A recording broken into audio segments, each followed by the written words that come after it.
Você está ouvindo mais um episódio do podcast sobre neurociências, produzido em parceria com a Universidade Federal Fluminense.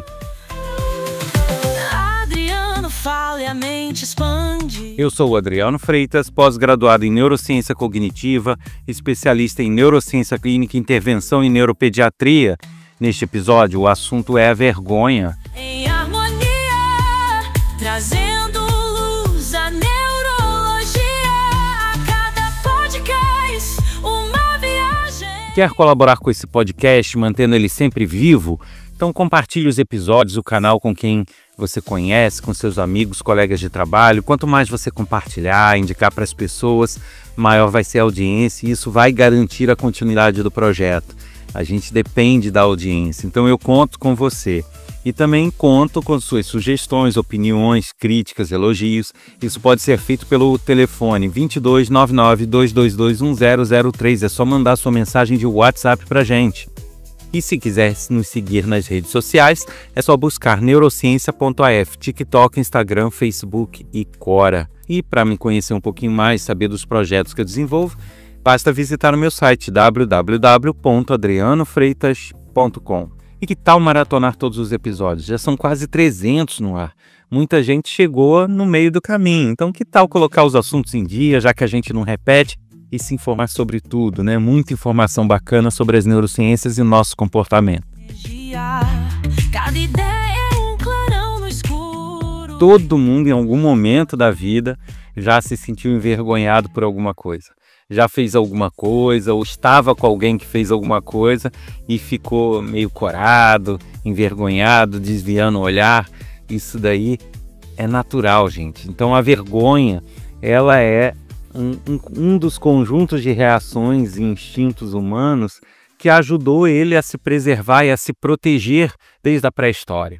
A vergonha, ela nos ajuda na convivência em grupo, né? E justamente por causa dela, a gente sobreviveu como espécie, assim como outros instintos que a gente tem, como o medo, né? Como a reação de estresse, de fugir, lutar.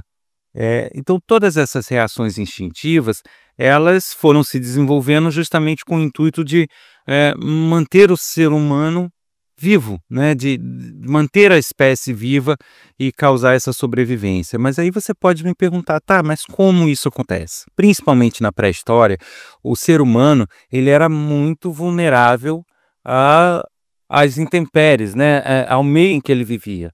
Então, aos outros animais, ao ambiente mesmo. Então ele dependia de uma convivência em grupo, em clãs, para que a espécie pudesse sobreviver, para que ele pudesse caçar, para que pudesse haver uma divisão de tarefas ali e cada um pudesse fazer um pouquinho das tarefas e com isso o grupo enfrentar essas intempéries e conseguir sobreviver.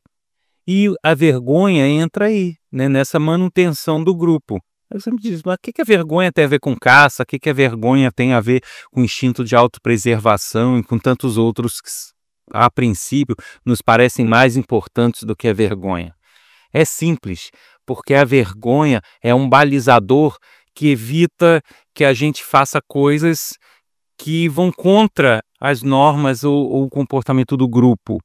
Ou seja, evita que a gente seja expulso do grupo, que a gente fique à parte do grupo, que a gente não seja considerado como integrante desse grupo.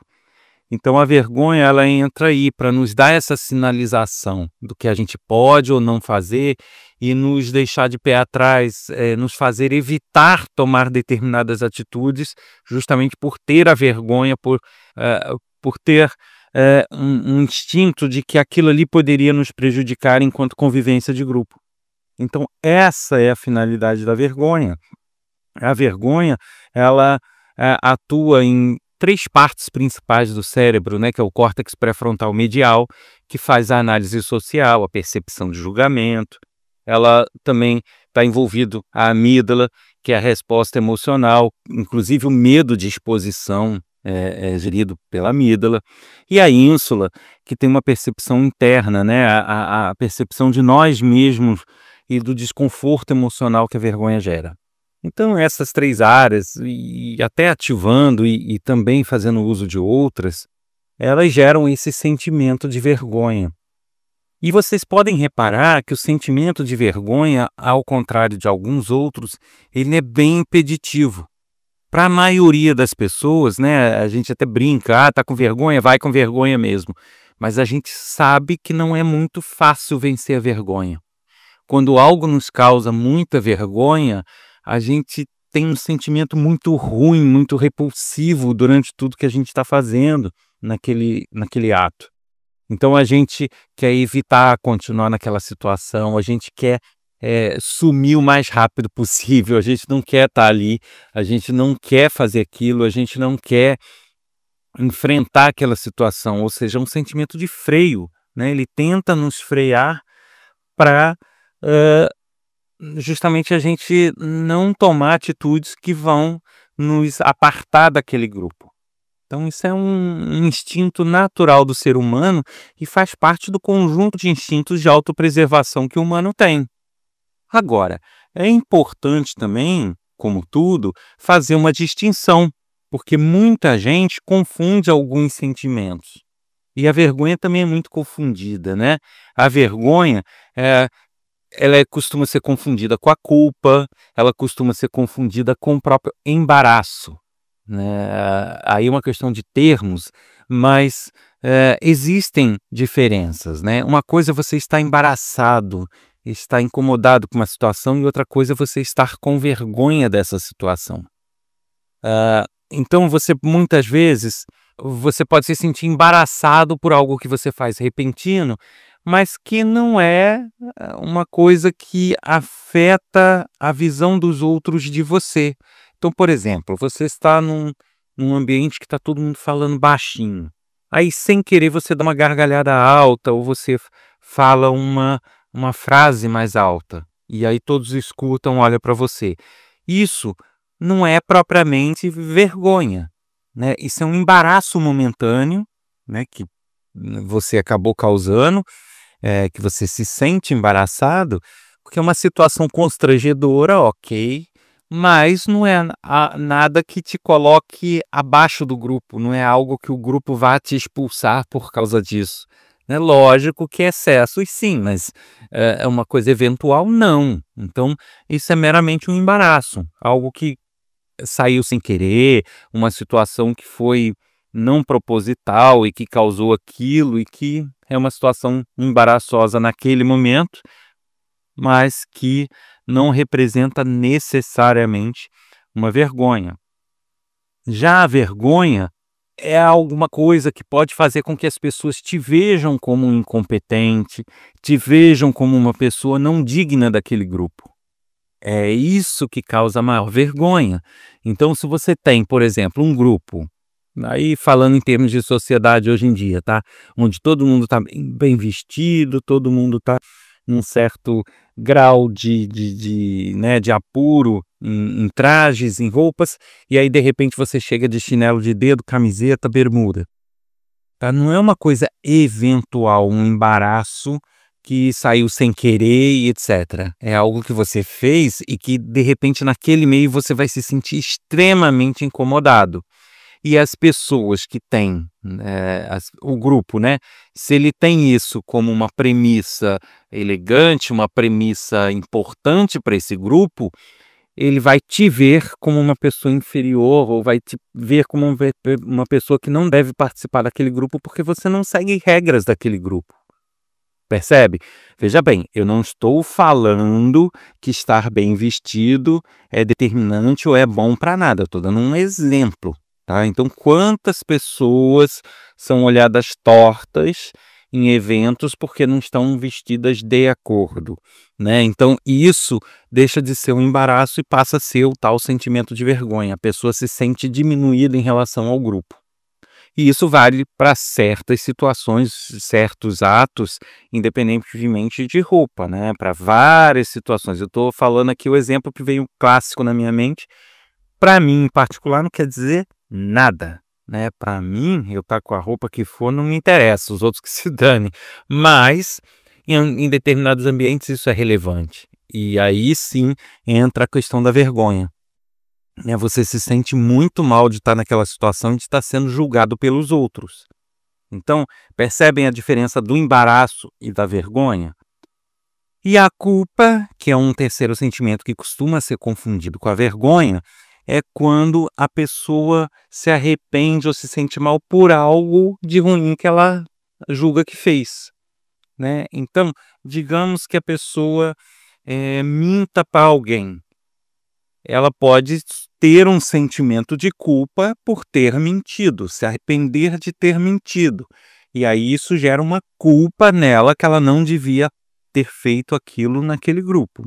Ok, é um sentimento de culpa, não é uma vergonha. Ela não sente vergonha de ter mentido, ela se sente culpada por isso. Então existe essas confusões sutis, muitas vezes, que dependendo da situação é muito sutil, mas que são diferenças, né? Então a vergonha é importante da pessoa ter a noção que o sentimento de vergonha é aquele em que a pessoa se sente inferior ao grupo, se sente pior que o grupo, se sente incomodada de estar, ou mesmo que ela não se sinta inferior, mas ela se sente incomodada de estar naquele meio. Isso é o sentimento de vergonha. Quando essa vergonha que foi feita para nos proteger, porque aí começa a ficar óbvio, né? Se a vergonha ela vem para te deixar desconfortável em situações onde você não se encaixa no grupo, fica claro qual é o motivo dessa vergonha, né? A vergonha existe para a gente se manter sempre dentro de um grupo. Então a gente não vai conseguir se encaixar num grupo e lidar com esse grupo o tempo todo se a gente ficar em situações vergonhosas, sentir vergonha o tempo todo. A gente vai ficar num incômodo tão grande que se o grupo não nos pedir para sair, a gente mesmo pede. Porque realmente é muito ruim o sentimento de vergonha, principalmente contínuo. Então, aí vem aquilo que eu expliquei lá na pré-história, a necessidade de se manter um clã e esse clã ser unido.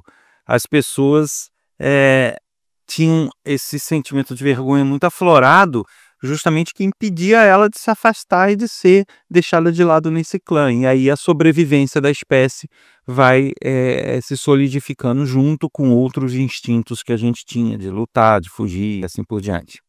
Bom, a vergonha então já deu para perceber que ela funciona como se fosse um alarme social, né? Um alarmezinho que dispara quando a gente está socialmente fazendo algo que não se adequa ao grupo. Agora, quando que ela se torna prejudicial? Ela se torna prejudicial quando esse alarme toca o tempo todo, né? Quando a gente está o tempo inteiro sentindo essa vergonha, né? Isso gera muitas vezes uma timidez que pode chegar a ser paralisante, né? Aquela pessoa que não consegue agir de tanta timidez ou de tanta vergonha de estar em algum lugar. E isso a gente percebe, por exemplo, em pessoas que de repente vão ter que fazer uma palestra pela primeira vez, nunca fizeram, e aí de repente ela se sente envergonhada. Na verdade, isso vem trazendo um monte de sentimento. Por quê? Ela não se sente pertencente àquele grupo, ela não se sente capaz de encarar aquele grupo, ou mesmo que ela se sinta capaz, ela acha que ela vai cometer falhas ou que as pessoas vão criticar. Então ela se sente inferiorizada. Porque se a pessoa está muito convicta do que ela vai fazer, se a pessoa está muito assertiva, se a pessoa está muito firme nas posições dela, no que ela conhece, muito confiante, dificilmente ela vai ter esse sentimento de vergonha. Esse sentimento de vergonha ele começa a surgir quando a pessoa enxerga a possibilidade de não ser aceita naquele grupo, por não falar bem, por achar que as pessoas vão questionar coisas que ela não vai saber responder. Então isso, na verdade, geralmente, essa vergonha prévia, ela vem a partir de uma ansiedade social. A pessoa, com base numa ansiedade que ela tem, ou seja, já prever, né, ou tentar prever situações futuras, isso gerar nela uma vergonha agora. Então ela acaba se sentindo envergonhada agora por algo que ela ainda não fez. Aí é uma associação, na verdade, de uma timidez e de uma ansiedade, né? Porque a ansiedade é um excesso de futuro. Então você tem muitas coisas que você imagina, né, que vai ocorrer. Isso não faz parte da vergonha, isso faz parte da ansiedade. Então a pessoa vive e sofre antecipadamente pelas coisas, só que quando essas coisas que ela antecipa a tornam apartada do grupo, né, fazem ela querer fugir daquele grupo, não participar daquele grupo, aí você tem uma vergonha junto com uma ansiedade social.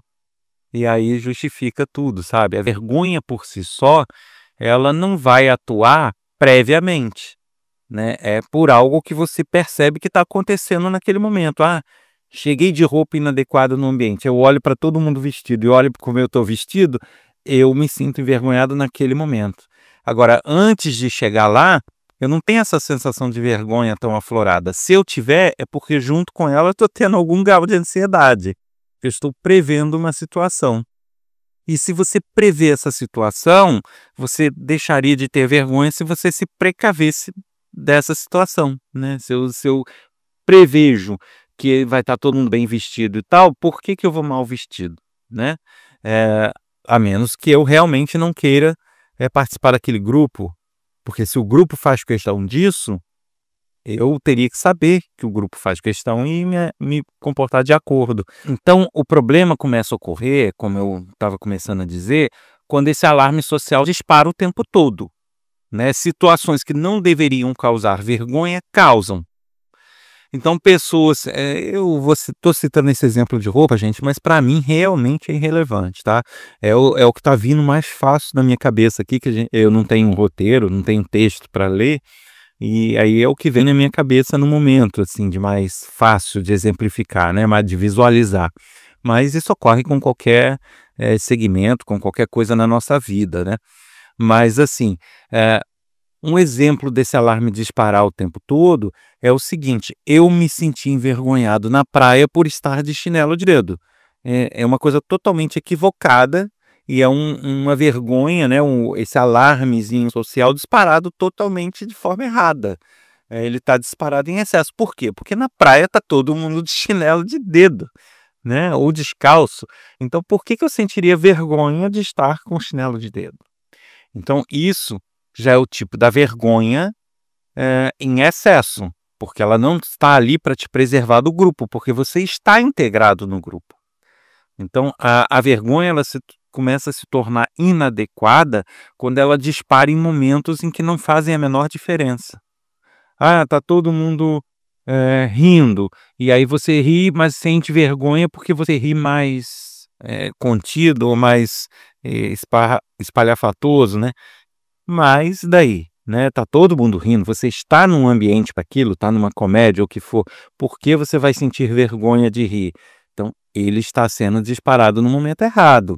Então, nesse tipo de situação, você pode ter algumas condições que fazem com que essa vergonha atue de forma descalibrada ali, desregulada com o seu dia a dia.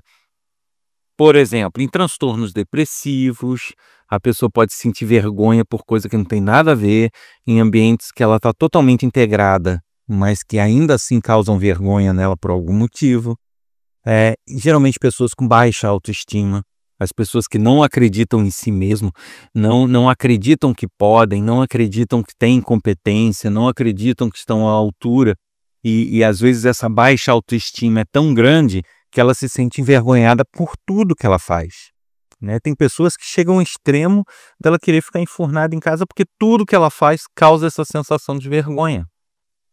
E isso é clássico da baixa autoestima, tá?